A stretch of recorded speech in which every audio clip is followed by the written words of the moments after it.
사랑의 음성을 듣는 중에 천사들 왕래하는 것과 하늘의 영광 보리로다. 이것이 나의 간증이요 이것이 나의 찬송일세. 나서는 동안 끊임없이 구주를 찬송하리로다. 주 안의 기쁨 누림으로 마음의 풍랑이 잔잔하니 세상과 나는 간 곳 없고 구속한 주만 보리로다. 이것이 나의 간증이요 이것이 나의 찬송일세. 나서는 동안 끊임없이 구주를 찬송하리로다. 아멘. 잠시 기도하시겠습니다. 이 시간에도 살아계셔서 역사하시고 우리 모두에게 밝은 빛된 진리를 통하여 영적으로 성장하며 익은 열매 될 수 있도록 오늘도 이 귀한 말씀을 공부할 수 있도록 도와주심을 감사합니다. 아버지여, 이 오늘은 영적으로 우리가 성장을 하는데 마지막 목표까지가 어디까지의 성장을 해야 되는지를 대하여서 공부하고자 합니다. 주여, 이 시간에 성령께서 함께하여 주시고 이 말씀을 통하여 우리의 영혼이 더 성장할 수 있는 그러한 믿음과 어떤 우리의 삶과 모든 것이 변화될 수 있도록 은혜를 베풀어 주시옵소서.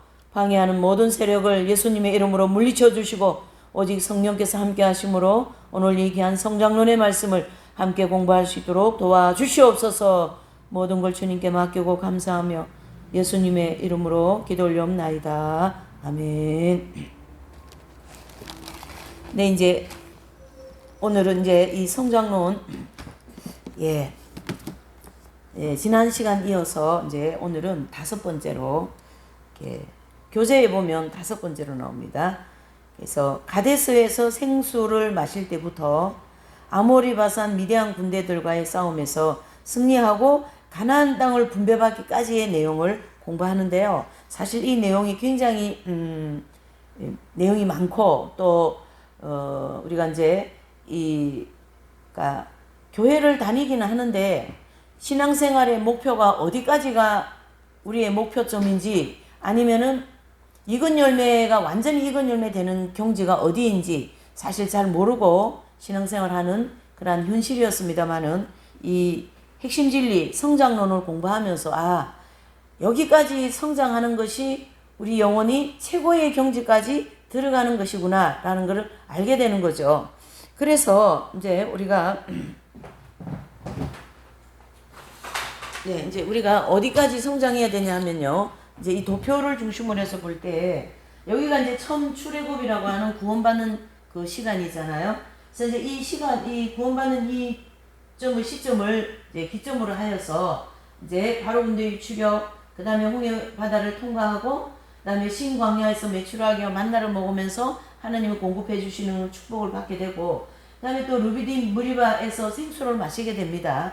이 생수는 다 하나님의 강력한 은혜를 가르치게 합니다. 그래서 두 번째 연단을 들어가기 위하여서, 즉 아말렉 군대와의 싸움을 하기 위하여서 그 전에 하나님이 반드시 은혜를 베푸셔요. 그래서 그 강력한 큰 은혜를 주셨기 때문에 이런 연단을 받을 수가 있는 거거든요. 그래서 루비딤에서 무리바 생수를 마시면서 이스라엘 백성들은 아말렉 군대와의 싸움이 시작이 되는 거죠. 그래서 이 아말렉 군대와의 싸움은 우리 성도들에게는 이제 영적으로 두 번째 연단에 들어가는 그러한 이제 싸움이죠. 그래서 바로 군대의 추격이라고 하는 이 연단은 외형적인 그 부분을 다루신다면 아말렉 군대와의 싸움 이 연단은 내면적인 것을 다루는 거예요. 마치 로마서 7장 경험을 하는 것과 같이 그렇게 내적인 것을 다루면서 어떻게 해요? 내면의 죄를 굉장히 주님이 빛을 조명하면서 많이 다루시면서 회개를 많이 시키는 그러한 연단에 대한 내용인 거거든요. 그래서 굉장히 중요한 이제 이 단계이죠. 그래서 이제 이 과정을 통과하고 나는 그 어떤 시점이 여호와 니시라는 거예요. 그래서 여호와 니시라는 이 과정을 통과하고 하나님이 주시는 이 엄청난 은혜를 받게 되는 거예요. 바로 시내산에서 하나님 강림을 하고 그 다음에 성막에서 율법이 선포되고 가나안 땅 정탐을 통하여서 이스라엘 백성들은 이제 제대로 되어진 하나님의 백성이 되는 그러한 이제 시점에 서는 거죠. 그래서 여기 애굽에서부터 아말렉 군대와의 싸움까지는 모세만 바라보고 모세를 의지하여서 이제 그렇게 했다면 여호와 니시라고 하는 이 강력한 영적인 싸움을 끝나고 난 다음에는 이스라엘 백성들이 직접 하나님을 보는 거죠. 저 시내산에 보니까 막 연기가 가득한 그것이 하나님이 임재했다라고 생각을 하고 있었고 믿었고 또 거기에서 모세가 올라가 가지고 율법을 받아오잖아요. 하나님의 말씀이라는 거죠. 그걸 받아오고 또 가나안 땅 즉 천국을 상징하는 가나안 땅, 그 젖과 꿀이 흐르는 가나안 땅을 갔다 오는 경험을 한다는 얘기죠. 그래서 가서 보니까 정말 그 땅이 기름지고 아주 막 과실이고 뭐고 막 풍성하고 석류 하나가 막 이만큼 들고 와야 되고 포도 한 송이가 막 장정이 메고 와야 되는 그러한 정말로 젖과 꿀이 흐르는 그러한 가나안 땅을 경험을 하게 되는 그런 어떤 이제 그 하나님에 대해서 많이 경험한다라는 뜻이에요. 그래서 이제 실제 이게 성도들에게 이제 이렇게 경험이 되는 것은 이전 신앙생활과 이 이후의 신앙생활이 판도가 다르다라는 것. 그만큼 큰 은혜를 받고 성장을 했다 이런 뜻이 성장해 나간다 이런 뜻이거든요. 그래서 이제 실제 우리 성도에게는 시내산 하나님 강림 즉 하나님이 친히 임재를 하셨고요. 물론 여기서도 임재했는데 느끼는 거 강하고 성령의 강한 역사가 내 속에서 일어난다 이런 뜻이고 또 이 율법이 선포되는 것은 이스라엘 백성들이 이제 모세가 받아온 율법 전체가 다 613가지가 되거든요. 그래서 그 613가지를 선포하고 난 다음에 이스라엘 백성들은 어떻게 했냐면 손을 딱 들고 선서를 하는 거예요. 아멘. 우리가 그 하나님의 모든 말씀을 지키겠나이다. 이렇게 이제 그 아멘하고 그 613가지의 율법을 받아들이는 거죠. 예. 그게 이 율법 선포의 사건입니다. 그래서 실제 우리 성도들에게는 복음 진리가 강력하게 깨달아지고 말씀이 정말로 시편에서 말씀 얘기하는 것 같이 꿀송이 같고 말이죠. 정말로 말씀을 눈을 뗄 수가 없는 거예요. 너무너무 말씀이 달아가지고 진짜 달아요. 꿀같이 그런 경험을 하게 하신다라는 거고요. 그래서 이제 이 성막에서 율법 선포 같은 이런 경험을 하게 되면서 루터라든가 칼빈이라든가 웨슬레 이런 사람들은 기독교 강요 이 칼빈 같은 분은 이제 기독교 강요라고 하는 엄청난 이제 책을 쓰게 되고 또 이 경험을 하면서 복음 진리가 아주 강력하게 확실하게 깨달아지면서 웨슬레 같은 분은 더 강력하게 이제 그 경건 생활을 하게 되는 거죠. 그래서 메도디스트라는 그러한 강력한 경건 생활 운동을 막 일으키고 말이에요. 네. 그러한 일들이 이 복음 진리가 깨달아지기 때문에 그러는 거거든요. 그다음에 가나안 땅 정탐은 우리 이제 성도들에게는 가나안 땅은 천국을 상징하잖아요. 그러니까 천국을 한번 갔다 오는 그런 경험, 너무너무 엄청난 경험이죠. 그래서 두 분류의 성도가 나와요. 이 경험은 실제로 영혼이 빠져나가서 천국을 갔다 오는 성도가 있고 또 여기에서 정말로 그 성령의 충만한 천국에서 있는 것처럼 이 속에 아무리 죄 지을 수 있는 환경이 주어져도 죄를 지어지지 않는 그런 경험을 하게 됩니다. 꼭 천국 갔다 온 것 같은 그런 경험을 이제 그 두 분류의 이제 어떤 경험을 통하여서 하나님께서 시켜주시는데요. 사도 베드로 같은 분은 변화산에서 예수님을 직접 만나잖아요. 그래서 예수님이 이제 정말 하나님이신 거예요, 이분이. 그래서 주는 그리스도시요 하나님의 아들이십니다라는 그런 엄청난 고백을 하게 되는 것이 이 과정에서 이제 하게 되는 거죠. 가나안 정탐 과정에서 베드로 사도께서는. 그래서 이제 이 신학자들이라든가 또 여기 이제 보시면 워치만이라는 분이 계셔요. 여기 이제 여기 이제 워치만니는 이 과정을 십자가에서 옛사람이 죽은 것을 발견하게 됩니다.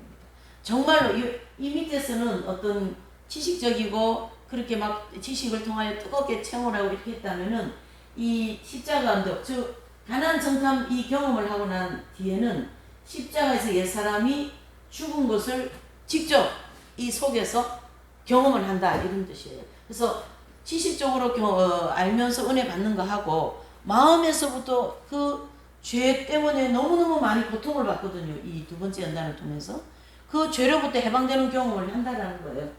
철로역정에는 기독교가 십자가를 바라보는 순간에 자기 등에 있는 그 고생하던 그 등짐 있잖아요. 그 등짐 때문에 너무너무 고통을 받는 거거든요. 그 고통에 대한 그 등짐이 무덤을 통해서 그게 무덤 안으로 쑥 들어가는 경험을 하는 거죠. 그것이 내면으로부터 죄 때문에 죽기 직전까지 고통을 받고 그것 때문에 고민을 하고 회개하고 그 죄로부터 벗어나고자 하는 그러한 강력한 훈련을 주님이 시키고 이런 십자가를 통하여 죄 문제는 해결되는 것이다라는 것을 체험적으로 알려주셨다라는 거예요. 그러한 경험을 하고 이스라엘 백성들이 이제 가나안 사람들에게 쫓기는 그러한 일들이 일어납니다. 그래서 가나안에 올라가지 말라 그랬어요, 모세가. 근데 이스라엘 백성들이 불순종하고 가나안 사람들에게 전쟁하러 올라가서 거기서 이제 대피하고 내려오는 거죠. 그리고 난 다음에 어떻게 되는 거죠? 이제 전쟁이 치게 되는 거죠.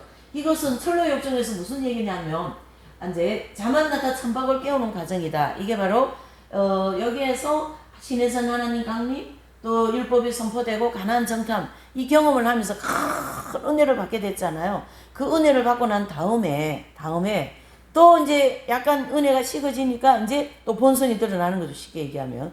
그래서 그 본성이 뭘까요? 애정과 욕망이고 죄악성이죠. 그래서 교만하고 또 말이죠. 욕망은 뭐 명예욕이 그 은혜를 충만히 받으면 사실은 사람이 붙고 또 막 능력이 나가고 물질이 따르고 명예가 막 하늘 끝대까지 올라가고 그러거든요. 그럴 때는 이제 이렇게 또 본성이 나오는 거죠. 명예욕의 지배를 받고 물욕의 지배를 받고 음욕의 지배를 받고 막 그냥 이제 옛 습성이 또 막 조금씩 슬금슬금 나오는 그러한 어떤 형태가 자만나타 천박인 거예요. 그래서 굉장히 교만하다라는 거고 또 이제 천박하게 보이는 거예요. 사람들에게 보일 때는. 그래서 막 질타를 많이 받는 거죠. 그리고 이제 나타는 뭐냐면 이 나타는 영적으로 두 번째 연단을 받을 때만큼 철저하게 살지 않는다라는 거죠. 환경이 풀어지고 목회자라면 목회가 잘 되고 뭐 나름대로 하는 일이 잘 풀리고 말이죠. 그러니까 과거처럼 그렇게 아주 말이죠. 철저한 영적인 생활을 게을리 한다라는 거예요. 그래서 철로역정에서는 이 표현을 더 정확하게 해주고 있어요. 자만, 나타, 천박을 깨우는 과정. 그래서 막 주변 사람들한테 질타를 받고 막 그렇게 하면서 이제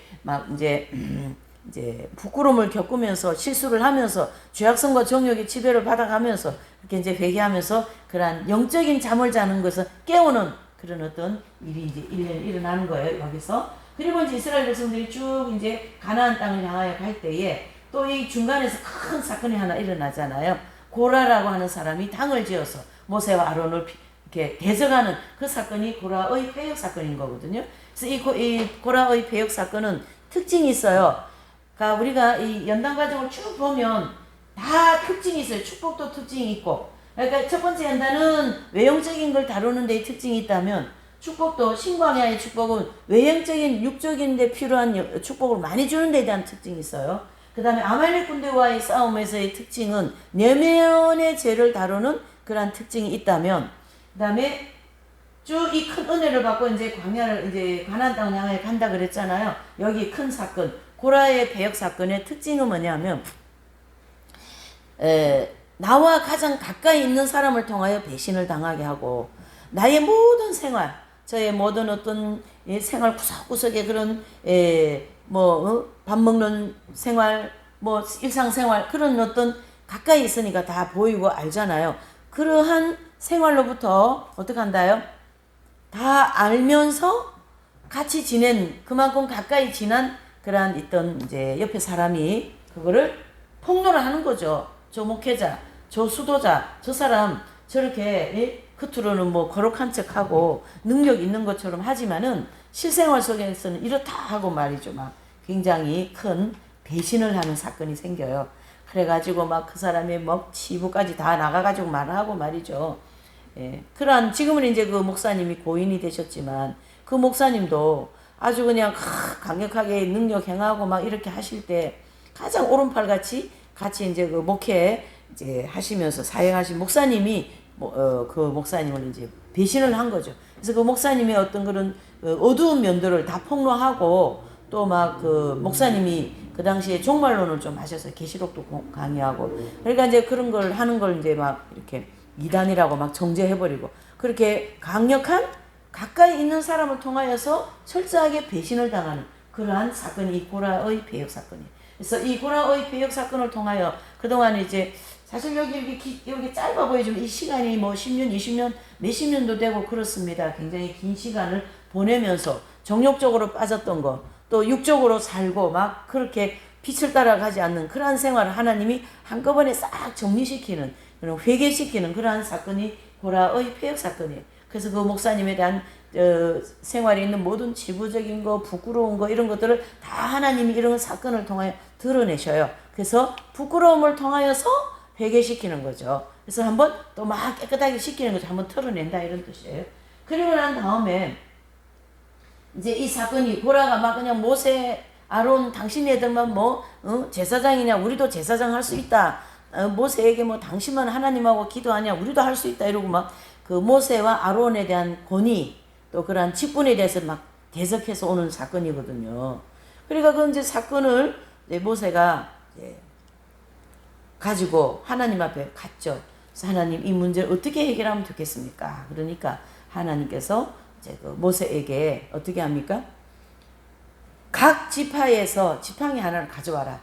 그래서 각 지파 하면 12지파잖아요.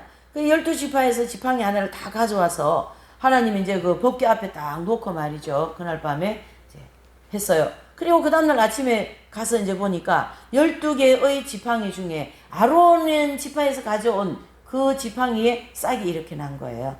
그러면서 그 아론의 지팡이에서 싹이 난 그 지팡이를 하나님이 모세에게 들려주면서 아론이 제사장이 영원한 제사장이다. 예, 물론 신약에서는 예수 그리스도께서 영원한 제사장이지만 그때 그렇게 아론 지파에서만 제사장이 나와야 된다라는 그 권위를 하나님께서 그 쌍난 지팡이를 통하여 인정을 해주신다는 얘기죠. 모든 백성들 앞에서.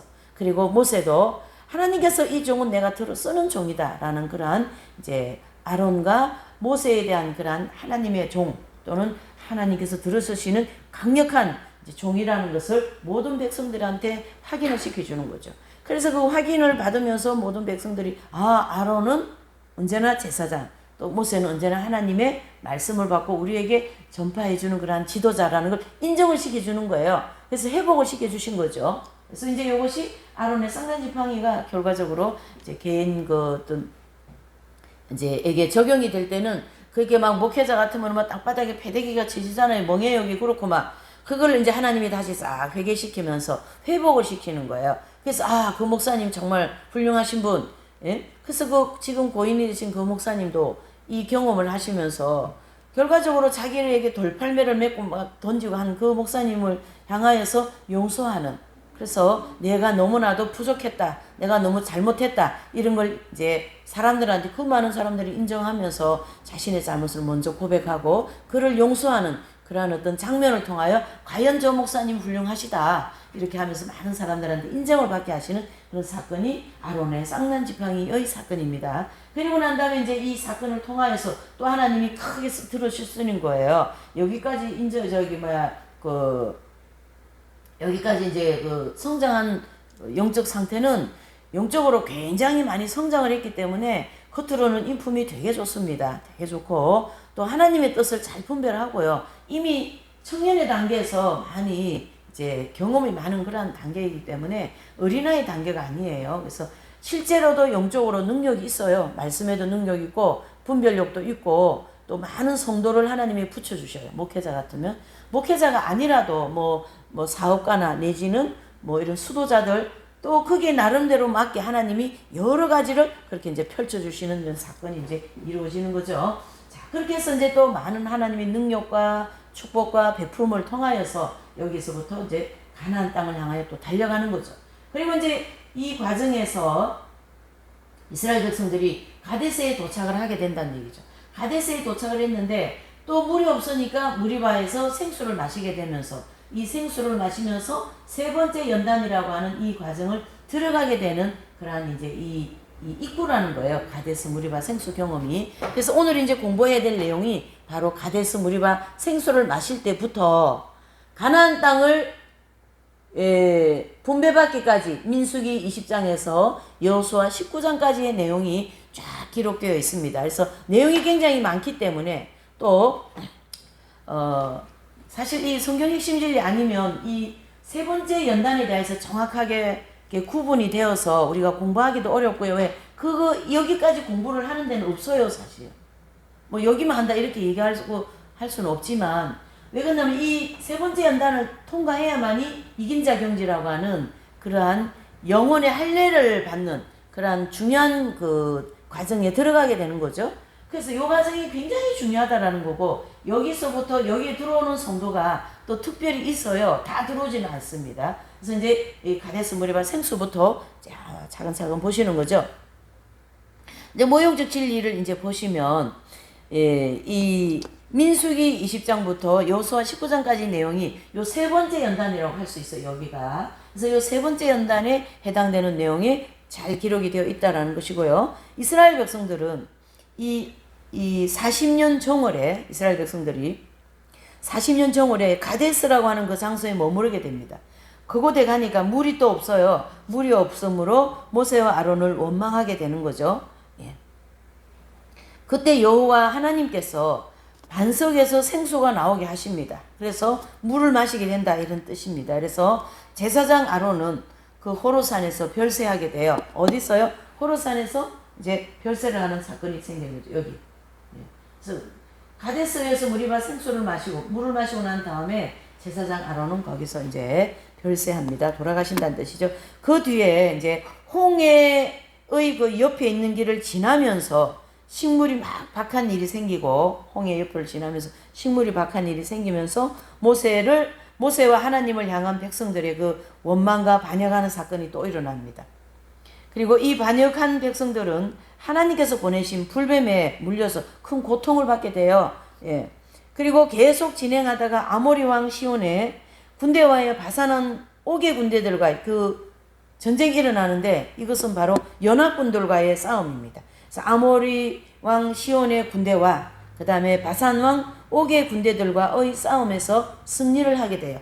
저쪽은 연합군인데 우리는 연합군이 아니라도 싸워서 이긴다라는 것은 영적으로 그만큼 강력하게 마귀와 세상과 그치고 싸우는 환경에서 잘 싸워 이길 수 있다 이런 뜻이에요. 예, 그리고 이제 그 후에 이스라엘 백성들은요 모압 평지에서 발랑 왕 발랍 선지자 그 모압의 선지자와 그리고 이제 그 모압의 음료들의 유혹을 받게 되는 거예요. 그 음료들의 유혹을 받으면서 범죄를 하게 되는 거죠. 그리고 이스라엘 백성들이 음료들과 그 음행하고 우상을 숭배하고 우상 제물을 먹게 하고 그러한 범죄를 하였기 때문에 하나님께서 어떤 이제 그 심판을 하시냐면 연병을 보내시는 연병으로 크게 진노하시고 그리고 비누하스가 음료 고수비를 죽이자마자 이 연병이 그치게 되는데 이 음료 고수비를 죽이는 이것은 이제 이제 우상 제물을 먹고 그쵸? 이방 여인을 끌어다가 그 텐트 속에 들어가서 음행하는 그런 일이 있었던 거예요. 그럴 때 이 비누하스가 창을 들고 들어가서 그 두 남녀를 단창에 깨가지고 죽여버리죠. 그리고 난 다음에 연병이 끝이 나는 거예요. 그 후에 이스라엘 백성들은 계속하여서 이제 나가는데 이제 하나님께서 이스라엘 백성들을 계수하게 하셔요. 그래서 계수하여 광야에서 죽이기로 작정한 60만 명이 모두 다 죽고 가나안 땅 들어갈 수 있는 60만 명, 즉 용사들이 모두 다 어떻게 해요? 준비되는 것으로 확인을 합니다. 그래서 모세가 여호수아에게 안수를 한 후에 후계자로 이렇게 세우는 거죠. 이 일 후에 비누하스가 용사들 누구예요? 12,000명을 이끌고 미디안 왕들과 군대들과의 전쟁에서 이제 백전백선을 하는 거예요. 그래서 완전히 멸망시키죠. 그 후에 이스라엘 백성들은 여호수아의 용도를 받으면서요, 요단강을 건너서 가나안 땅 입구에 길갈에 도착을 하는 거죠. 그래서 그것은 여호수아서 5장 9절을 보면 그 할례산, 길갈의 할례산에서 이스라엘 백성들이 할례받는 사건이 나옵니다. 그리고 이스라엘 백성들은 할례를 받은 후에 가나안 7족을 멸망을 시키고, 그 가나안 땅 아직까지 7족속이 우상 숭배하는 7족속이 있거든요. 그래서 이제 이스라엘 백성들이 그 가나안 7족을 완전히 멸망시키는 거죠. 그리고 가나안 땅을 정복합니다. 그리고 여호수아는 젖과 꿀이 흐르는 가나안 땅을 이스라엘 백성들에게 뭐 한다요? 분배해 주는 거죠. 이렇게 분배. 그렇게 여기까지가 이스라엘 백성들이 가나안 땅 정복에 대한 내용인데, 이제 이 내용을 우리가 하나하나 영적으로 성도에게 이 모형적인 진리를 접목하면서, 가데스 무리바 생수 경험부터 접목하면서 어떻게 진행되는가라는 걸 하나하나 살펴보시겠습니다. 네.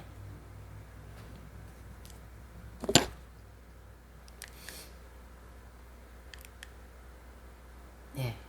이제 여기 보시면 가데스에서 그 반석에서 생수를 마시는 사건이었잖아요. 여기 이 사건이죠. 이 사건. 이것은 광야 연단 과정 중에 세 번째 연단에 이제 해당되는 것이고, 그걸로 인하여 뒤따르는 축복, 그런 내용에 대한 이제 모형적인 진리가 거기 나와 있어요. 그리고 이제 그 철로 역정에 비교하면, 이제 철로 역정은 어떻습니까? 여기 가데스 무리바 생수는 감난산 입구에서 그 기독도가 감난산 입구에서 은혜를 받고 감난산으로 뛰어 들어가는 그러한 내용인데, 여기 이제 기독도와 진충이 있잖아요. 그래서 그 진충과 기독도는 허례와 윗선을 동행하는 이런 형태가 있고, 또 진충 같은 사람은 아담 노인의 세 딸이잖아요. 육신의 종류, 안목의 종류, 이생의 자랑이거든요. 아담 노인의 세 딸은 요 세 딸이라고 하는 종욕적인 부분들을 용감하게 영웅적인 그러한 실천을 하게 되는 거죠. 그래서 이제 여기에서 그 모든 육적인 걸 다 떨쳐버리고 감난산 입구에서 뛰어 들어간다라는 그런 이제 모습을 보여주고 있습니다. 그래서 이 세 번째 연단 과정에 들어가는 성도들은 영적인 목표가 정확합니다. 이제 그래서 영적인 목표가 딱 서는 거예요. 그 영혼이 그걸 그렇게 이제 한다라는 거예요. 그래서 그 영적인 목표는 다 어떤 목표냐면 바로 신인 합일 경제에 들어가는 목표, 아니면은 영성 결혼의 목표, 아니면은 사랑의 합일이라는 그러한 목표로 딱 세워지는 거예요. 그래서 이제 제가 이제 좀 아까 이 부분에 대해서 내용이 많고 또 굉장히 영적인 깊이 있는 것을 다루는 단계다라는 것을 바로 세 번째 연단을 통과하고 나면요, 이 신인 합일 경지라고 하는 하나님과 인간이 합일되는 경지에 들어간다는 얘기죠. 우리가 보편적으로 신앙생활을 하고 또 성경 공부를 할 때에 사실 이 합일의 경지에 대하여서는 별로 공부를 하지 않아요. 왜 그러냐면 다루어지지가 않아요. 너무 내용이 깊고 영적으로, 또 이것이 경험이 어떤 경험인지를 잘 모르기 때문에 보편적인 성경 공부에서는 이건 다룰 수가 없는 겁니다. 그러나 이제 우리는 이 성경 핵심 진리를 통하여서 영혼이 어떻게 성장해가는 이런 모형적 진리를 중심으로 해서 지금 쭉 살펴본 거잖아요. 그렇죠? 그러는 상황에서 이 가데스 반석에서 생수를 마시는 이 은총을 은혜를 받고 난 다음에는 어떻게 해요? 영적인 목표가 분명해진다. 이 영적인 목표가 바로 뭐냐면은 신인 합일 내지는 영혼의 합일, 또 사랑의 합일, 이러한 엄청난 목표가 세워진다, 이러한 뜻이 되는 거죠. 그래서 좀 전에 얘기한 것처럼 이제 이 철로 역정에서도 기독도가 허례와 위선을 떨쳐버리고 감난산 안에 있는 샘물을 마시는 과정에 해당되는 거죠. 그래서 이 가데스에서 생수를 마시기 전에 우리 성도들은 허례와 위선이 자기 행실 가운데 많이 있는 것을 발견하고 그걸 떨쳐버려야 될 줄 알면서도 쉽게 떨쳐지지 않기 때문에 무척 고민하고 괴로워하는 그러한 일도 있습니다. 그래서 가데스 무리바 생수, 즉 하나님의 풍성한 은혜를 체험하면서 우리 성도들은, 이 체험을 한 성도들은요, 과감하게 결단을 한다는 얘기죠. 그래서 어떠한 손해를 본다 할지라도 철저한 영적 생활에 전진하고자 하는 마음이 이 안에서 막 불타는 거죠. 내면에서. 그래서 무리바 생수를 마실 때 일사각오의 정신 또는 엄격한 극기생활 또는 철저한 절제생활, 영웅적인 사랑 실천, 또 이런 규모 있는 경건생활을 위하여 큰 고난과 손해를 감내하고 해서 그렇게 하면서 명예, 권세, 물질 여러 가지 이런 막 고급스러운 생활이 있잖아요. 그리고 남녀관계, 부부관계 이러한 육적인 것들을 과감하게 떨쳐버린다는 얘기죠. 용감하게 떨친다 이렇게 말씀하고 있습니다. 그래서 이 포기하는 체험은 자아가 깨어질 때마다 조금씩 있어지는 거예요. 그래서 가데스에서 무리바 생수를 체험할 때는 큰 것을 포기하는 거예요. 가정도 포기하고 자식도 포기하고 다 포기해버려요. 그래서 그냥 이렇게 일반적으로 볼 때는 이상하게 보일 만큼 다 그냥 완전히 포기해버리죠. 그리고 영적 생활은 아주 엄격하게 아주 그냥 뭐 정과 욕을 강력하게 십자가에 못 박는 그러한 이제 하고 또 사랑 실천은요 거의 사람이 쉽게 이해할 수 없을 정도의 사랑 실천을 해버립니다. 그래서 프랜시스 성자 같은 분도 이런 경지에 들어가기 위하여서 어떻게 해요? 막 그 부모를 다 그냥 뭐 버리고 말이죠. 뭐 결혼은 당연히 안 하는 거고요. 완전히 예수님의 온전한 청빈의 생활을 이제 본받아서 하기 위해서 그 고급스러운 기사 옷을 입고 이럴 때 그 옷을 다 어떻게 해요? 벗어 던지고 저 나병 환자들 가난한 자들 다 벗어주고 자기가 오히려 그 가난한 옷 누더기 같은 옷을 입고 양푼이 하나 들고 애경하러 다니는 거죠. 예.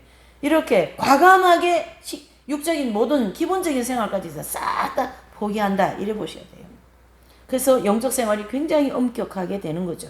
그래서 거의 다 거짓 신세가 될지라도 오직 하나님의 생명을 얻기 위하여서 결심하고 그러한 각오로서 정욕적인 모든 것들을 덮쳐버리는 거예요. 그래서 근간에 나온 그 이제 최순석 목사님이라는 분이 계시는데 이 목사님은요, 그 일본의 하천풍은 또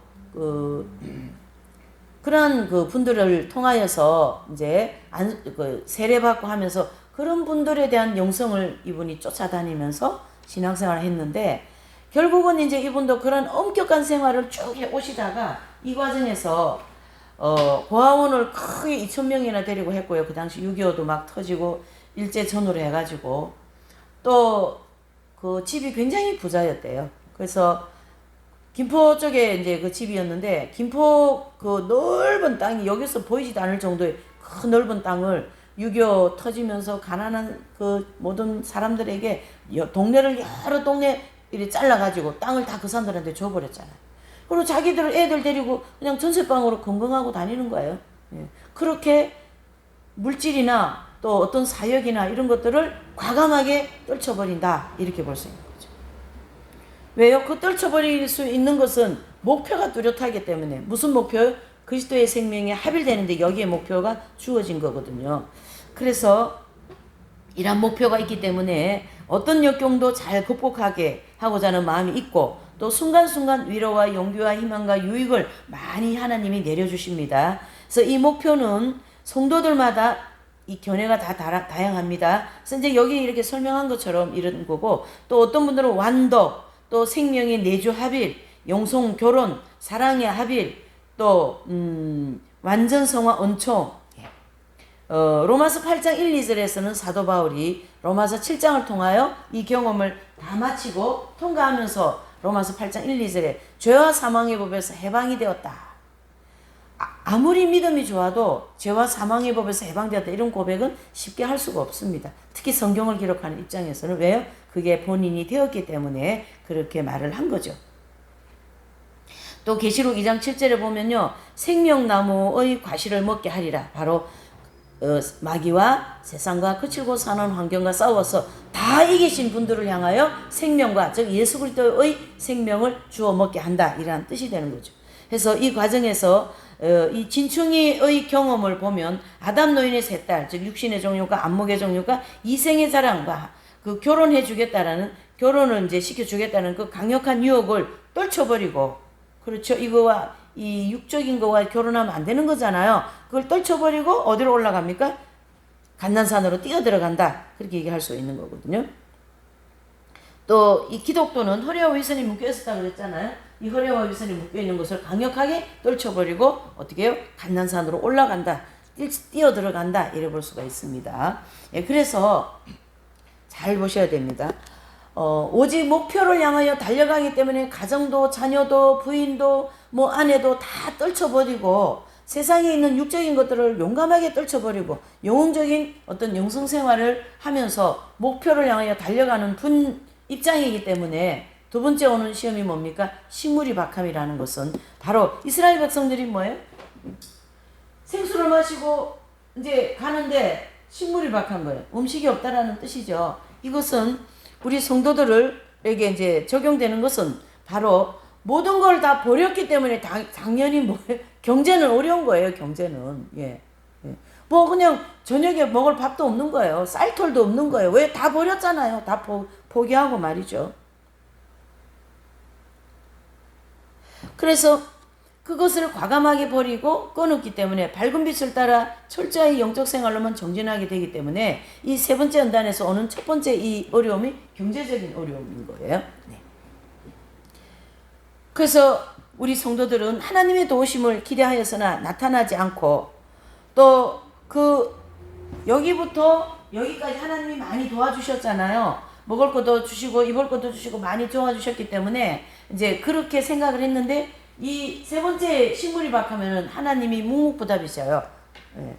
굉장히 힘든 상황이에요. 그래서 하나님께서 이러한 경험을 통해서 성도들의 자아를 철저히 깨어지게 하고 깨어진 자아들을 계속해서 분리시킵니다. 그리고 전보다 더 철저하게 영적인 것들과 육적인 것들을 깨트리시면서 분리시키고 마음과 행실을 정결케 하는 그러한 경험을 해 나가는 거죠. 식물이박함은. 그리고 이제 세 번째 오는 이 이제 시험은 바로 뭐냐면 불뱀에 물리는 사건이잖아요. 바로 이스라엘 백성들이 식물이박하다고 불평을 많이 했기 때문에 하나님이 뭘 보내셔요? 불뱀을 보내가지고 고통을 당하게 하셨죠. 이 과정은 우리 성도들이 식물이박함의 이 과정에서 마음이 조금 낙심이 되고 원망이나 불평을 이렇게 좀 하게 돼요. 약간 사실 뭐 막 이렇게 부덕하게 그렇게 하는 게 아니라 마음이 조금 그렇다라는 마음이. 예. 그래서 더욱더 온전하게 인내하고 사랑 실천하고 그러한 이제 삶을 살도록 하나님께서 하기 위해서 마귀들을 막 보내는 거죠. 그래서 마귀들의 공격을 받아 각종 여러 가지 시험 풍파가 막 일어나는 거예요. 그때 우리 이제 이 경험을 하는 성도들은 자신이 부족했던 행실들을 부끄러움을 느끼면서 철저히 계속 회개하는 거예요. 회개. 예. 더 새로워지기 위해서 회개하고요. 그리고 막다른 궁지에서 어느 정도 벗어나게 되면 또 부흥성한 하나님께서 위로와 은혜를 베푸셔서 그 과정을 통과하게 하시는 거죠. 이렇게 이 불뱀에 물리는 사건을 그렇게 하나님이 통과시키신다. 이래 볼 수가 있고요. 네 번째로는 이제 아모리 왕, 바산 왕 군대들과의 싸움입니다. 그래서 아모리 왕, 바산 왕 그의 군대들은 연합군들이잖아요. 이 연합군들과 싸우는데 이스라엘 백성들은 불뱀에 물린 사건 이후에 광야길을 이렇게 진행하다가 아모리 바산 시온 군대와의 이제 큰 싸움을 하는데 싸움에서 큰 승리를 이루게 됩니다. 큰 승리를 거두게 되죠. 이 경험은 우리 성도들이 불뱀에 물리는 과정에서 괴로움을 당하면서 큰 시험을 받다가 하나님의 위로하심과 용기를 얻고 새롭게 결단하고 철저하게 영적 생활을 해 나가고자 하는 그러한 어떤 이제 사건이 주어지는 거죠. 그래서 마귀들이 온갖 시험 풍파를 일으켜요. 예. 왜 그래요? 범죄하도록 더 죄를 짓게 한다 이런 뜻이죠. 그러한 범죄하도록 유혹을 하지만 철저하게 영적 생활을 하면서 그것을 철저하게 자신의 조그마한 죄라도 말이죠. 생각이라도 감정이라도 그걸 전부 다 계속 회개를 하는 거거든요. 하나님이 그 작업을 해 나가는 거죠. 이와 같은 과정을 통해서. 그래서 마귀들은 온갖 시험 풍파를 일으켜서 범죄하도록 유혹하고 철저하게 영적 생활을 방해하지만 거룩한 행실로 승리합니다. 예, 승리합니다. 범죄하지 않습니다. 이렇게 용사와 같이 생활하는 과정이고 이때 우리 성도들은 마음속에 번개처럼 나타났다가 사라지는 그 제어의 법칙이 있잖아요. 예, 순간적으로 판단한 죄, 순간적으로 업력이 스치고 지나가는 거예요. 이 안에 속에 들어와 가지고 얘가 이때 이런 과정에서는 속에 들어와서 뭐 맨날 며칠도 있고 몇 달도 있고 말이죠. 예. 그렇게 빙글빙글 속에서 죄악이, 교만이, 아집이, 질투가 또 음란이 막 포악성이 돌아댕겨요. 그러고 이제 한참 있다고 회개를 한다 이런 뜻이고, 여기서 이 지금 이 아모리 바산 군대들과의 싸움에서의 이 영적인 상태에 있는 그 영혼의 상태는 마음에 미운 마음이 번개같이 지나간다고요. 번개같이 지나가는 그거를 무슨 핀셋으로 뭐 뽑아내듯이 딱 뽑아내어가지고 회개한다라는 거예요. 그만큼 양심이 밝아져 있고요. 죄에 대해서 엄청나게 예민하기 때문에 번개같이 스쳐 지나가는 육적인 생각, 죄에 대한 생각, 뭐 그런 거 있죠. 아, 주님, 내가 저 친구를 미워했습니다.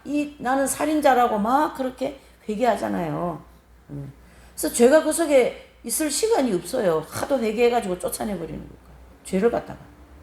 그래서 이 책의 저자이신 분은 이러한 과정에서 동생이 말이죠. 너무 환경이 세 번째 연단은 경제가 어렵다고 했잖아요. 그러니까 온 집안 식구가 경제난에 시달리고 있을 때 그 동생, 큰 동생 되는 분이 이제 뭐 이런 조금 이제 뭐 이런 밖에서 장사도 하시고 이래가지고 이제 생활을 이제 해야 되니까요.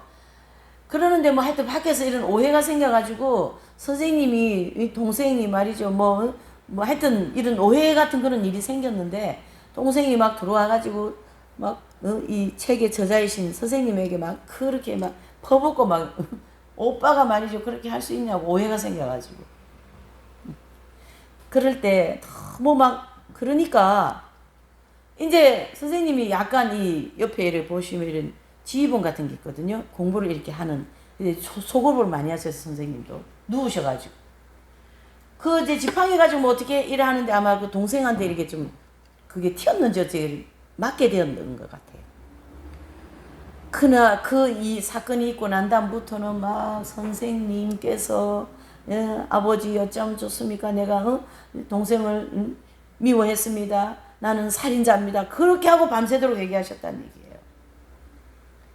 아, 지금 열심히 막 나한테 퍼붓고 있으니까 내가 한마디 할 수 있는 거죠. 우리가 보편적으로 생각하면.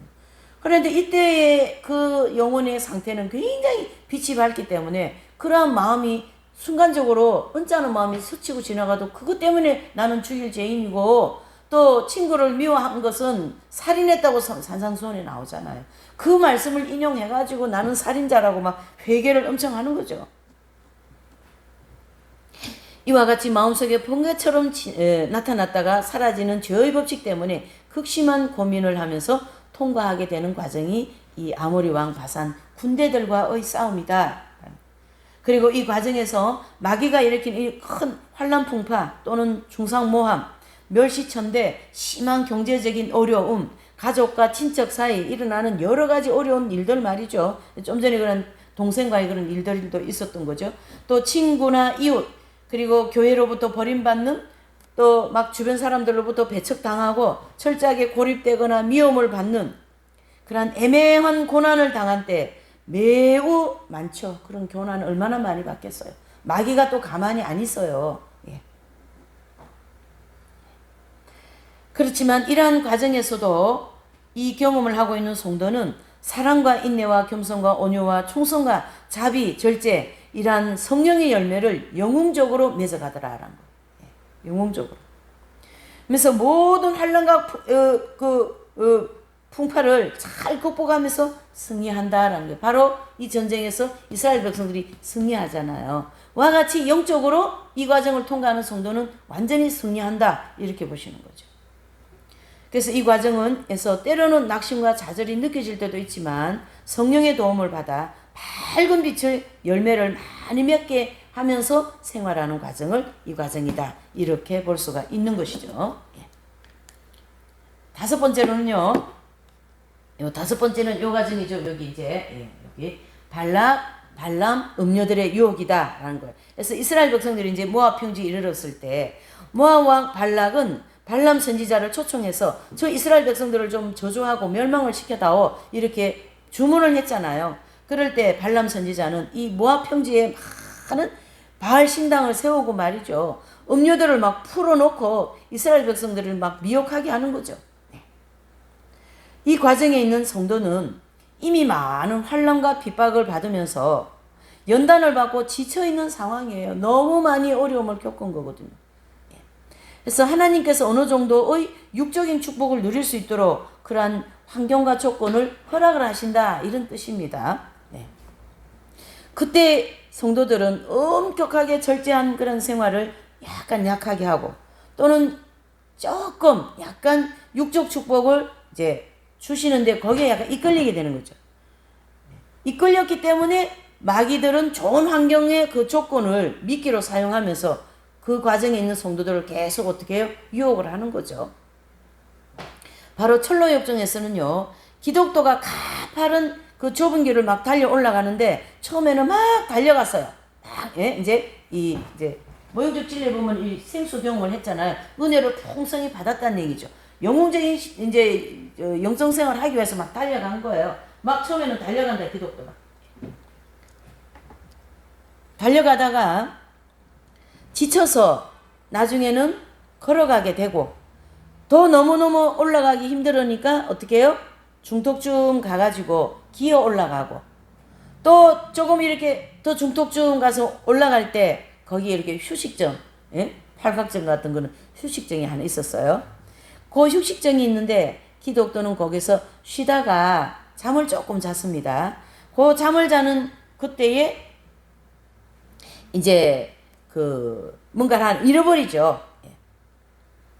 그래서 이제 감난산이라는 것은 바로 고난이 많기 때문에 올라가기가 어려운 산이다, 이런 뜻입니다. 그래서 기독도는 감난산에 처음에 달려갈 때는 어떻게 해요? 열심히 은혜를 충만히 받았기 때문에 막 달려갔다 했잖아요. 영적으로 철저하게 살고, 걸어간다라는 건 많은 시험과 고통을 겪으면서 열성적이고 그러한 철저한 생활이 좀 약해졌다. 또 기어간다라는 것은요, 계속되는 시험 풍파 때문에 열성적이고 적극적인 마음이 많이 식어지고, 또 자원하는 마음이 아니라 이렇게 끌려가는 그러한 이제 상태를 이렇게 표현을 한 거죠. 달려가고 걸어가고 기어가고 지치는 과정이다, 이렇게 보는 거죠. 그래서 기독도가 휴식정에서 이렇게 쉬다가 잠을 잤다 했잖아요. 그래서 이 휴식정은 하나님께서 여러 가지 그 환난 풍파를 막 이렇게 만들어 놓은 그 상황이 지쳐있는 성도들을 위하여서 하나님께서 조금 쉬게 하신다. 요건 바로 휴식정이니까 쉬게 하신다. 이것은 육적인 필요한 것들을 좀 공급해 주신다, 이런 뜻입니다. 그래서 감난산 입구에서 휴식정까지 올라가는 동안 주님의 밝은 빛을 따라 철저하게 살면서 많은 시험 풍파에 지쳐있는 그러한 이제 성도이죠. 그래서 하나님께서 위로와 힘을 주는 과정이다, 이렇게 얘기합니다. 그래서 이때 성도들의 그 생활 환경이 극심하게 시험 풍파가 있고 마귀 역사가 엄청 일어나고 어려운 경제라든가 막 꼬여있는 일들이 조금 풀어지고 경제도 좀 하나님이 해주시고 이렇게 해서 좀 정욕에 만족되는 환경이 주어진다, 이런 뜻이죠. 그리고 이 휴식정에서 잠을 잔다는 것은 성도가 육적 축복에 얽매여서 빛을 따라 사는 삶이 조금 약해졌다, 엄격한 삶이 조금 약해졌다, 그런 뜻이 되는 거죠.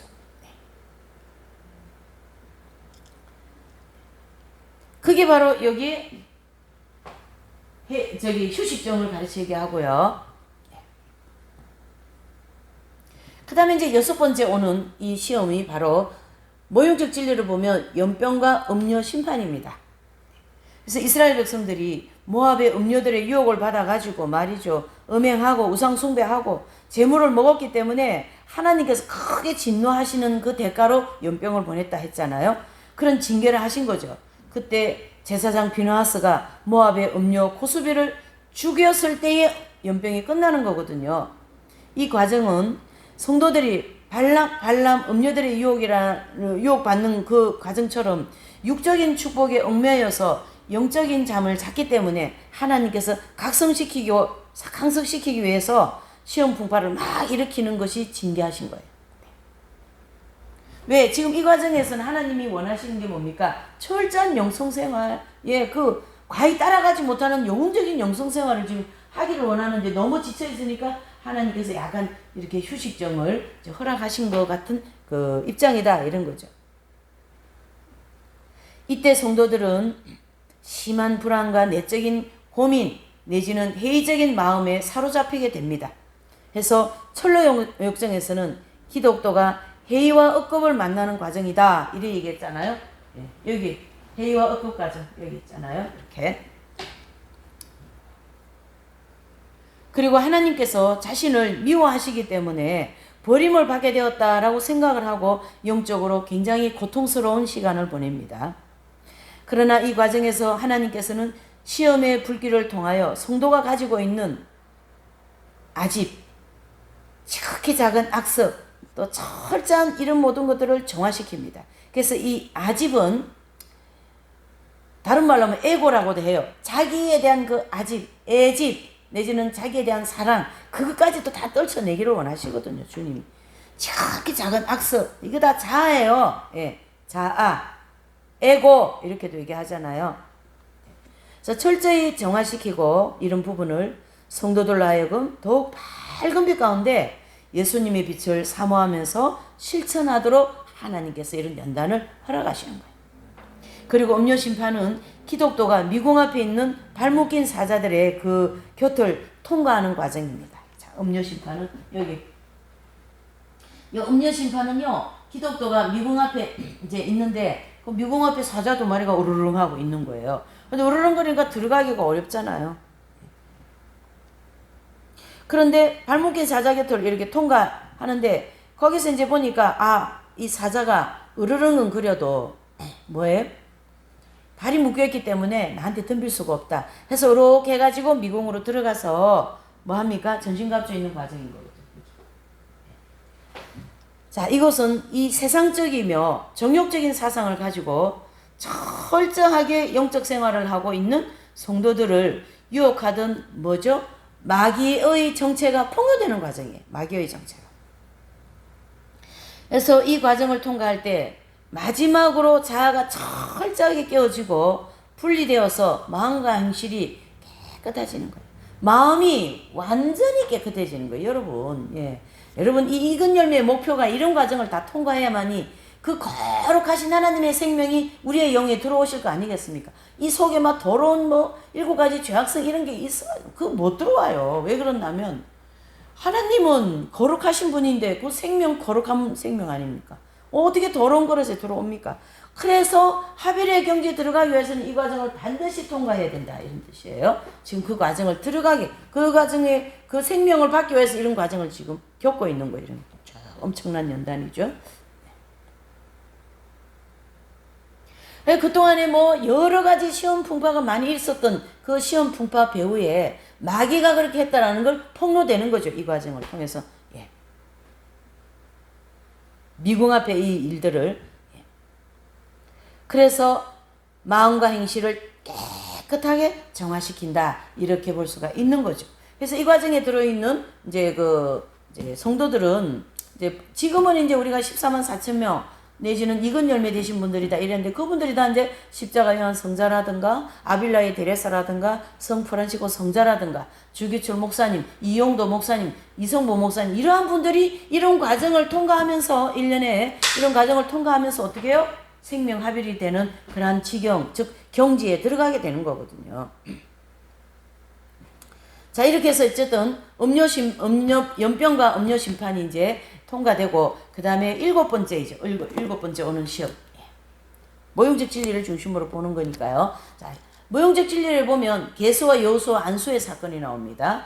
그래서 이제 모세가 모압 평지에서 이스라엘 백성들을 계수하고 또 신명기에 기록한 모든 율법을 선포하면서 위로와 희망을 주는 거죠. 그리고 여호수아에게 뭐 합니까? 안수하여서 후계자로 딱 세워놓잖아요. 여기에서 계수와 율법 선포는 우리 성도들이 완전한 구원을 이제 확신을 갖게 되는 거죠. 완전히 구원받은 것을 확신하게 되고 하나님의 풍성한 위로 또 은총을 받고 진리를 깨닫게 되는 것을 의미합니다. 또 이때 우리 성도들은 연병과 음료 심판의 과정을 통과하면서 철저하게 회개하고 정화되었기 때문에 하나님으로부터 큰 위로와 말씀과 사랑의 은총을 받게 되는 거예요. 네, 보통 은총이 아닙니다. 그리고 하나님의 생명이 그 성도의 영속에 내주합일됨으로써 완전한 구원을 체험하게 되는 것을 가르쳐 얘기하는 거죠. 여기서 여호수아는 이스라엘 백성들을 이끌고 가나안 땅에 들어가서 할례를 받고 가나안 7족을 정복하고 백성들에게 땅을 분배해 주시는 그 사명의 영도자로서 내주하시는 성령, 즉 하나님의 생명을 상징합니다. 누가요? 여기서 여호수아는. 그래서 이 여호수아는요, 결과적으로 여호수아의 사명은 광야의 이스라엘 백성들을 이끄는 사명이 아니고 이스라엘 백성들이 여호수아서 5장 9절에 보면 이제 할례식이 있거든요. 그 할례를 받고 그리고 가나안 땅 들어가서 땅을 분배해 주는 사명을 가지고 있어요. 여호수아는. 그럼 여호수아는 성령을 상징하니까 어떻게 해요? 성령이 영혼에 직접 들어오셔서 그 하나님의 그 이제 그 천국의 척과 꿀이로는 땅의 그 영적인 체험을 하게 해주신다라는 거. 그래서 생명이 들어오시고 난 다음에는 이제 생명의 감각이 온몸에 실제적으로 나타나게 된다. 이런 뜻이에요. 예. 예. 이게 뭐 보통 영적으로 깊은 경지여야지 다 설명이 되죠. 어쨌든 예. 예. 우리가 이 공부를 했기 때문에 여기까지 우리가 좀 알 수가 있는 거예요. 목표점이 여기구나. 합일, 즉 그리스도의 합일이다. 이런 뜻이에요.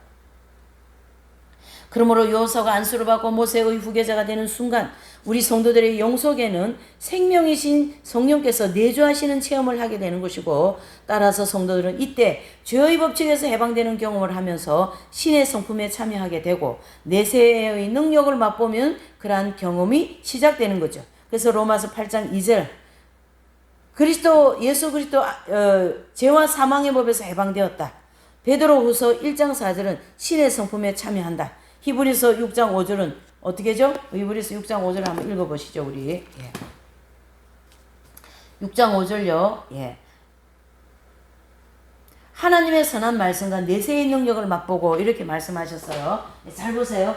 여기 보시면 이 히브리서가 이렇게 쭉 나와 있어요. 히브리서 1장에 6장 1절에서 5절까지 내용이 여기 잘 보셔야 됩니다. 여기 그리스도의 초보의 단계를 거쳐서 그 다음에 뭐예요? 하늘의 은사를 맛보며 성장을 하면서 한번 비침을 얻고요. 하늘의 은사를 맛보며 성장하면서 어떻게 해요? 성령에 참여한다. 이게 바로 이긴 자 경지 들어가는 생명의 합일의 경지를 히브리서 6장 5절에서 말씀하고 있는 것이죠.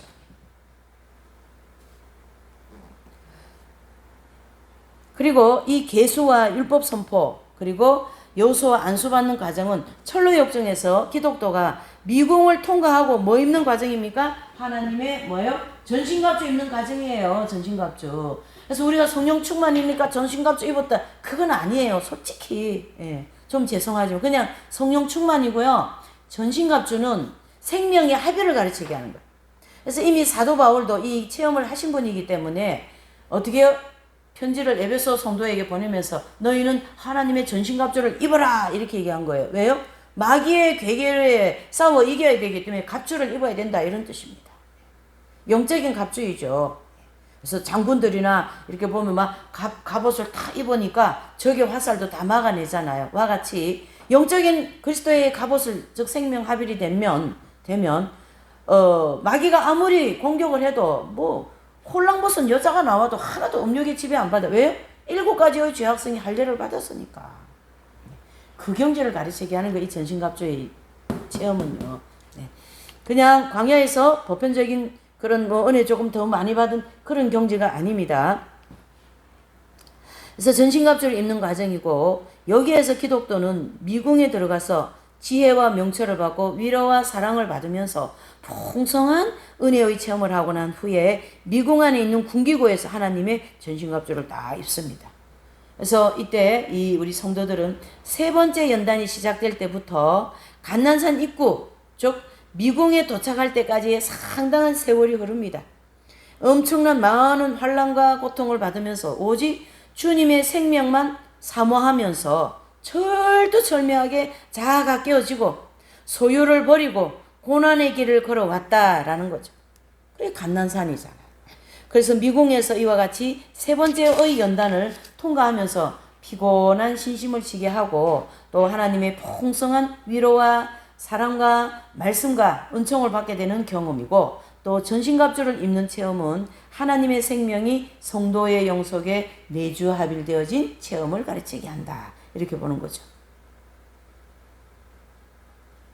이 전신갑주를 입은 이제 이 경험을 이 책의 저자께서 하셨어요. 그래서 그 보시면 그 책에 이제 잘 기록이 되어 있는데 그 부분을 한번 보시죠. 이 전신갑주를 입는 체험에 대해서 어떤 성도의 간증을 들어보면 이 과정을 통과할 때 매일매일 극심한 시험 풍파를 시달리면서 풍성한 그 시험 풍파 속에서도 풍성한 위로와 사랑과 지혜와 은총을 3일 반 동안 받았어요. 직접 이제 경험하셨기 때문에 여기 간증 한 토막을 여기다 넣었어요. 네, 경험이 된 거기 때문에. 성경은 경험한 진리예요. 바울이 경험한 거고 베드로가 경험한 거예요. 네. 그 다음날 새벽 2시경에 잠시 잠에서 깨어나면서부터 30분 동안 의지와 정욕이 마음속에서 서로 논쟁하는 소리를 듣게 되었어요. 의지와 정욕이 속에서 막 논쟁하는 소리가 들렸어요. 그래서 가만히 내어인적슨 의지는 정욕에게 나는 지금까지 너 때문에 죄를 많이 짓고 살았기 때문에 결코 너와 같이 살 수 없다. 이 의지가 정욕한테 정욕 너하고 살 수 없다 이 얘기예요 지금. 그 하면서 어떻게 해서든지 어떻게요? 정욕을 떨쳐버리려고 막 했지만 할 때 정욕은 이러는 거죠. 의지에게 나는 지금까지 너와 함께 살아왔고 결코 너를 버리고 살 수 없으므로 너는 꼭 나와 함께 살아야 한다. 이렇게 정욕은 또 의지한테 말을 하는 걸 지금 듣고 계신 거예요. 하면서 의지를 어떻게 해서든지 놓지 않으려고 붙잡고 있는 거예요. 이렇게. 이러한 논쟁이 마음속에서 계속 되다가 2시 30분쯤 되었을 때 갑자기 의지와 정욕이 서로 툭 하고 끊어지는 소리가 나더라는 거죠. 끊어져 버리는 것과 같이 체험이 있었고, 그 순간에 마치 끊어지는 그 순간에 몸의 크기와 똑같은 바위 덩어리 같은 것이 몸속에 꽉 들어오면서 꽉 채워지더라는 거예요. 그래서 선생님이 키가 조금 크셔요. 누워 계시지만 그 키만한 그 몸통만한 그 바위 덩어리가 몸 안에 싹 들어오면서 채워지더라라는 거예요. 이건 체험적인 내용이죠. 예, 그러면서 하나님의 생명이 내주합일된 것을 감각적으로 확실하게 알 수 있더라는 거예요. 확실하게. 이때부터 생명의 감각이 이 손끝에서부터 발끝 그리고 머리 끝에서부터 비롯한 온몸에 뭐가 나타납니까? 신비롭게 체험이 되었다. 이렇게 증언하고 있어요. 그리고 신비로운 하나님의 생명과 이 평강의 감각이 몸 안에서 충만하게 나타났고, 또 마음은 죄의 법칙에서 해방된 상태가 되었고, 몸 안에서 내주하신 하나님의 생명으로 말미암아 신비로운 내세의 능력이 뭐예요? 감각적으로 풍성하게 나타났다. 이렇게 얘기하고 있습니다. 이거는 경험을 하였기 때문에 이런 단어와 이런 표현을 하시는 거지, 경험하지 않고 거짓말로 이렇게 얘기할 수는 없는 거죠. 실제로. 그래서 저도 선생님을 옆에 이렇게 모시면서 정말 그런 얘기를 여러 번 들었어요. 꽉 채워진. 예. 그게 이제 그 생명이 들어오고 난 다음에 수축이 될 때가 있고 평창이 될 때가 있대요. 수축이 될 때는 손님들을 많이 만나고 대화하고 이럴 때는 안에서 생명이 수축되는 게 금방 느껴지죠. 그리고 이제 손님 가시고 선생님 몸도 좀 정리하고 자리 정리도 하고 누워 계시는 분이니까. 그러면은 또 성령이 막 그 생명력이 막 팽창되어 가지고 막 무아지경에 빠질 지경인 거예요. 근데 그것이 어느 한 순간에만 되어진 것이 아니라 이제 체험되고 난 이후부터는 한 번도 그런 경험이 끊어진 적이 없다라는 거예요. 그건 이긴 자의 경제의 특징인 거거든요. 이긴 자 경제에 들어간 분들의 특징이 그렇습니다. 네. 이렇게 해서 전신갑주를 이렇게 입는 체험을 하는 거죠. 이 광야의 이 3차 연단이 끝나고 난 다음에. 그래서 안수, 바로 전신갑주라는 거예요. 여호수아 안수가. 그러니까 여호수아가 가나안 땅 들어가서 이스라엘 백성을 정복하고 땅을 분배해주는 역할을 하는, 즉 성령님의 역할이 그런 역할이다 이런 뜻이에요. 자, 이제 8번째로 모욕의 진리로 보면 미대한 군대들과의 싸움이 나옵니다. 이 미대한 군대들과의 싸움은 비나하스가 이스라엘 백성들 이 중에 이스라엘 백성들 10,000만인 중에 용사들을 12,000명씩 이제 무장시켜 가지고 이끌고 가서 어디에요? 미대한 군대들과의 그 전쟁에서 완전히 멸망시키잖아요. 미대한 군대들을 완전히 멸망시키는 사건이거든요. 바로 이것은 전신갑주를 입은 성도들이 마귀의 싸움에서 크게 승리한다는 것을 상징하고요. 이 싸움을 마지막으로 광야에서 세 번째 연단 과정이 끝나고 성도들은 가나안 땅으로 들어가는 것을 가르치게 합니다. 이때 이 경험을 하고 있는 성도들의 영속에 내주하고자 했던 마귀는 하나님의 생명이 내주함으로 말미암아 실패하게 되자 분노하게 되고 갖가지 방법으로 동원하여 공격을 하게 된다. 즉 다른 말로 하면 이 한 사람을 마귀가 자기 사람 만들려고 그 영혼에 들어가려고 엄청나게 그동안에 뭐 시험도 일으키고 막 온갖 그 마귀의 공격을 많이 했잖아요. 그러나 이 합일되어진 전신갑주 입은 영혼은 그 마귀를 완전히 이기고 어떻게 해요? 하나님의 생명이 합일되어 버렸잖아요. 그러니까 마귀 입장에서는 이 사람을 놓친 거예요. 자기 백성, 지옥 백성 하나 만들려고 그러는데 지옥 백성 하나를 놓친 거죠. 그래서 억울하다 하니까 마귀가 어떻게 해요? 막 그냥 강력하게 이제 역사를 하는 거죠. 그게 바로 미디안 군대들과의 싸움이다. 이런 뜻이죠. 그렇지만은 그러한 싸움을 해도 전신갑주를 입었기 때문에 어때요? 이기죠. 백전백승하는 거죠. 예. 해서 철로 역정에서는 이 경험을 하나님의 전신갑주 입은 기독도가 아볼론과 단병 접전을 하는 거죠. 그래서 이 과정을 상징하고 이 경험을 통과할 때 마귀들은 성도들의 눈에 보이게 나타나서 실제로 공격하기도 하고요. 예. 대부분의 경우는 몸에 눈에 보이지 않고 아니면 몸이나 환경이나 이런 막 사람을 통하여 엄청나게 공격하는데 이제 그 십자가의 요한 성자 같으신 분은 이 세 번째 연단을 약 한 9개월 정도 보냅니다. 바로 자기 수도원에서 이제 요한 성자는 여기까지 들어가기까지 얼마나 영적 생활을 열심히 했겠어요. 금식하고 맨발로 다니고 주야 장사 기도하고 회개하고 다른 수도자들은 신발 신고 밥 뜨뜻하게 밥 먹고 좋은 수도복 입고 이러면서 이제 성물일가 시키는데 이 십자가 요한 성자는 막 금식하죠. 다 떨어진 수도복 입죠. 맨발로 막 다니죠. 네 기도하죠. 막 회개기도 하죠. 그러니까 동료들이 시기질투가 난 거죠. 장상도 시기질투가 난 거죠. 그래가지고 장상 말 안 듣는다. 뭐 장상에게 왜 순종하지 않냐. 그러면서 동료들이 중간에 진짜 이렇게 세워놓고 막 때리고 뺨 때리고 발로 차고 뭐 축구고 가지 막 그렇게 하는 거죠. 그래가지고 그 옛날에는 그 수도원에 감옥이 있었어요. 그리고 감옥에 그냥 넣어버렸어요. 그게 톨레도에서 일어난 감옥 생활이었던 거예요. 십자가 요한 성자. 그래서 이제 거기에서 요한 성자는 약 한 9개월 동안 거의 막 땅바닥에 패대기 치듯이 말이죠. 이 영혼의 밤이라는 이 시간을 이 요한 성자는 영혼의 밤 이렇게 말씀합니다. 그래서 영성의 밤, 영혼의 밤. 그래서 이 시간을 그렇게 보내고 전신갑주 입고 난 다음에 영혼의 교롱 이렇게 표현을 하고 있는 것이죠.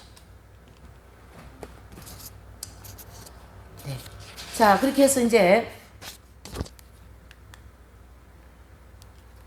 그럼 이제 이 세 번째 연단은 이렇게 해서 다 모형적 진리 중심으로 볼 때 이제 끝이 난 거예요. 자, 세 번째 연단에 대하여서 좀 종합적으로 정리를 하면, 이제 모형적 진리에서 가데스에서 무리바 생수를 마신 이후부터 광야의 마지막 전쟁이었던 이스라엘의 12,000명 그 용사들이 미디안 왕들과 군대들을 멸망시킬 때까지입니다. 이제 어디까지냐면 여기서부터 그렇죠? 여기까지의 내용이다라는 거예요. 이 세 번째 연단에 해당되는 것은. 그리고 철로역정에서는요. 기독도가 감난산 입구에서 샘물을 마신 때부터 아볼론의 싸움이 끝날 때까지의 과정입니다. 그래서 감난산을 통과하는 과정이 바로 이 세 번째 연단에 해당되는 거죠. 이렇게. 그래서 이 과정에서 일어나는 모든 사건들은요, 연단받고 있는 성도들에게 꼭 필요한 것이고, 또 하나하나 그 사건들은 중요한 영적인 의미가 있는 것입니다. 이 과정을 통과하는 성도들은 하나님께서 기뻐하시지 않는 모든 소유들을 철저하게 버리고, 또 세상적이고 마귀적이고 정욕적인 자아가 철저하게 깨어지고, 영적인 것들과 육적인 것들이 온전히 분리되면서 마음과 행실이 정결게 되는 그런 극심한 연단을 가르치게 합니다. 그래서 이 세 번째 연단 과정은 식물이 박함, 불뱀의 물림, 아모리 왕 바산 왕과의 싸움, 그 다음에 발락 발람의 또 모압 엄녀들의 유혹, 그리고 미디안 군대들과의 싸움 등등 해서 성도들이 생활 환경 가운데 악령들이 역사하기 때문에 나타나는 혹독한 시험 풍파를 가르치게 합니다. 그래서 요 세 번째 연단, 다 그러한 혹독한 시험의 과정이었다라는 거죠. 이 세 번째 연단을 통과하는 성도들은 영적 할례를 받고 생명과를 먹게 되는 경험, 또는 하나님의 생명이 영 안에 내주합일되는 그러한 법, 그러한 은총, 그리고 죄의 법칙에서 해방되는 그러한 경험, 이렇게 목표를 가지고 있기 때문에 빛을 따라 살면서 용감하게 모든 역경을 극복할 수 있었고, 또 이 목표는 역경 중에 있는 성도들에게 순간순간 큰 위로와 용기와 희망을 이제 주신 그런 모든 내용들이다, 이렇게 볼 수가 있는 거죠. 그래서 이제 이 역경 중에서는요, 이제 이 역경 중에서는 마귀를 통하여서 주시는 모든 환경은 어떤 것인가? 바로 모든 소유를 버리는 과정입니다. 모든 소유를. 소유가 뭐 우리가 본인은 소유만 있습니까? 내적인 소유도 얼마나 내적인 소유가 더 많습니다. 그래서 이 세 번째 연단에 접어들면서 주위 환경 속에서 마귀가 만들어 놓은 그치고 사는 환경, 저 시험 풍파를 점점 강해지면서 성도들은 철저하게 절제하고 가지고 있는 조그마한 흠 있는 생활까지 다 고치고요, 악습까지도 다 고치고요, 그것을 전부 다 드러내어서 회개하고 말이죠. 그래서 마음과 행실이 깨끗하게 된다, 이렇게 보셔야 됩니다. 가지고 있는 소유, 내적인 소유, 뭐 조그마한 물건 하나 이거 내 것이다, 그런 거 없어요. 다 버립니다. 완전히 비우는 과정인 거거든요. 빈 그릇, 빈 그릇. 그래서 모든 소유를 버리는 과정. 또 다른 말로 하면 또 모든 자아가 깨어지는 과정. 그래서 육신의 종욕, 안목의 종욕, 이생의 자랑에 속한 모든 걸 다 버리고, 또 자아 다 버립니다. 다 버립니다. 다 깨어져야 됩니다. 그래서 첫 번째 연단, 이 바로 군대의 출격을 끝나고 난 요 단계에는 커다란 과유 같은 자아가 그냥 이렇게 톡톡톡 잘라지는 걸로, 이렇게 깨어지는 걸로 이렇게 자아가 깨어진다면, 두 번째 연단을 통과하고 나면 이 과정에서는요, 자아가 자갈같이 깨어져서 많이 깨어졌죠. 바위 같은 자아가 자갈같이. 세 번째 연단을 통과하고 난 성도의 자아는 미숫가루 같이 되어버려요. 미숫가루. 자아가 없다라는 거예요. 완전히 다 깨어진다, 이런 뜻이에요. 그래서 히브리서 5장 14절의 말씀과 같이 지각을 사용함으로 연단을 받아서 선과 악을 분별하면서 어떻게 해요? 모든 육적인 것들을 다 버리고 내려놓고 깨트려 버립니다. 하나님께서. 그래서 성도들은 지성 가운데 이미 밝은 빛된 그 빛이 어둠에 대한 지식이 있기 때문에 그 빛이 어둠에 대한 것을 비춰서 물리치잖아요. 그래서 빛된 지각의 지식이 중요하다는 것이고요. 그 빛된 지식이 어둠을 계속 물리치잖아요. 아, 이거 어둠이다, 이건 빛이다, 이렇게 분별하면서 이 연단을 받았다, 이런 거예요. 아까 얘기했잖아요. 영적인 것과 육적인 것. 그래서 영과 육이 완전히 분리되는 그러한 훈련이다, 연단이다, 이렇게 볼 수가 있는 거죠. 또 회개생활 어때요? 아우 주님 용서해주세요, 그게 아니에요. 철저하게 막 그냥 자기를 채찍을 하기도 하고요. 뭐 강력한 이 육을 완전히 죽여버립니다, 육신을. 그래서 세 번째 연단 과정을 통과하는 성도들은 생명 되시는 주님을 소유하기 위해서 욥과 같이 철저하게 걷기하고 영웅적인 덕행을 실천하는 거죠. 철저히 회개하면서. 그래서 욥이 보면 다 알잖아요. 하인들이 다 태풍이 와가지고 죽고, 자녀 10명이 다 죽고, 자신은 병이 막 들어가 개화장으로 몸을 벅벅 끓고 있고요. 또 친구들은 와가지고 계속 정죄하죠. 또 부인도 당신이 이러고도 하나님 믿을 것이요 하고 도망가 버리죠. 애가 제에 앉아서 괴화장으로 긁고 앉아 있는 그러한 욥을 볼 수가 있는 거죠. 그 과정에서도 한 번도 욥의 입에서 범죄하는 일이 없는데 이제 하나님과 대면할 때 이러시는 거예요. 욥에게 하나님께서 너가 저 들에 있는 소를 만들 수 있냐? 저 들에 있는 풀포기 하나를 만들 수 있나? 창조의 원리를 적용할 때 욥은 나는 죄인입니다 하면서 제에 앉아서 회개하더라 이런 얘기를 합니다. 그래서 욥도 그 혹독한 연단을 세 번째 연단이 욥의 연단이 세 번째 연단에 해당되는 거거든요. 그래서 모든 소유를 다 버리고 철저히 회개하면서 이제 마지막으로 하나님과 대면하면서 내가 하나님께 회개하나이다. 그러고 제에 앉아서 회개하고 나중에 이제 욥기 마지막 장에는 고백이 그렇죠. 내가 전에는 하나님을 어떻게 해요? 귀로만 들었더니 이제는 하나님이 눈으로 본다. 바로 생명이 들어와서 직접 보신다 이런 뜻이에요. 그래서 욥이 연단받고 난 다음에 받은 그 축복은 바로 이 하빌에 대한 그 축복이지 소유가 전보다 많더라는 이 땅에 받는 소유 그런 거 아니에요 사실은. 근데 기존에는 그걸 그렇게 또 접목을 하시더라고요. 그건 아닙니다. 어쨌든 예. 해서 마지막으로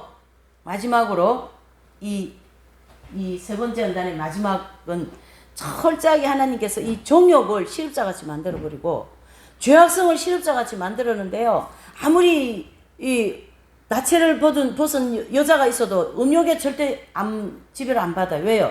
음욕을 계속 연단받았거든요. 그래서 음욕의 지배를 받지 않기 위해서 하나님이 계속 연단받았어요. 연단을 시켰어요. 그러니까 그 훈련을 통하여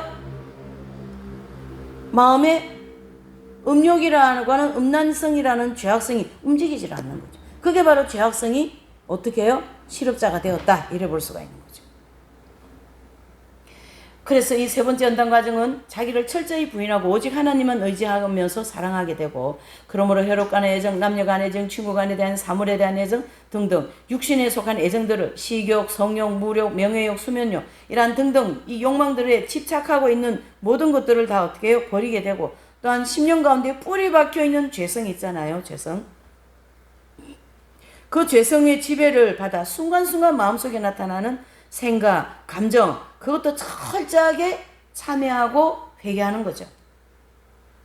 이와 같은 연단을 받으면서 죄성과 정욕은 시럽자같이 되어버렸고 마음과 행실을 지배하고 우리를 늘 더럽게 만들고 말이죠. 육적으로 빠지게 하는 그것들이 전부 다 어떻게 해요? 시럽자같이 되었다. 이때 하나님은 은혜로 그의 영 속에 뿌리 박혀있는 죄악성을 제거하고 영적 할례를 받게 합니다. 아까 정욕과 의지가 싸워 툭 끊어지는 것처럼 영적 할례를 받게 하신다 이런 뜻이에요. 그러므로 세 번째 연단은 영적 할례를 받고 죄의 법칙에서 해방되기 위하여 이제 주어지는 연단 과정이라는 것을 알 수 있다. 여기 이 과정은 하빌의 목표를 가지고 연단을 시킨다 이렇게 보셔야 됩니다. 자 오늘은요 이제 여기까지 하고 이 세 번째 연단 과정에 대하여서 이제 이 십자가 요한 성자가 증거한 영성의 밤에 대하여서 조금 더 세부적으로 살펴보는 다음 시간에 그거는 할까 합니다. 오늘 내용이 너무 많아서요. 잠시 기도하고 마치겠어요. 하늘에 계신 우리 아버지 이름이 거룩히 여김을 받으시오며 나라에 임하옵시며 뜻이 하늘에서 이루어진 것 같이 땅에서도 이루어지이다.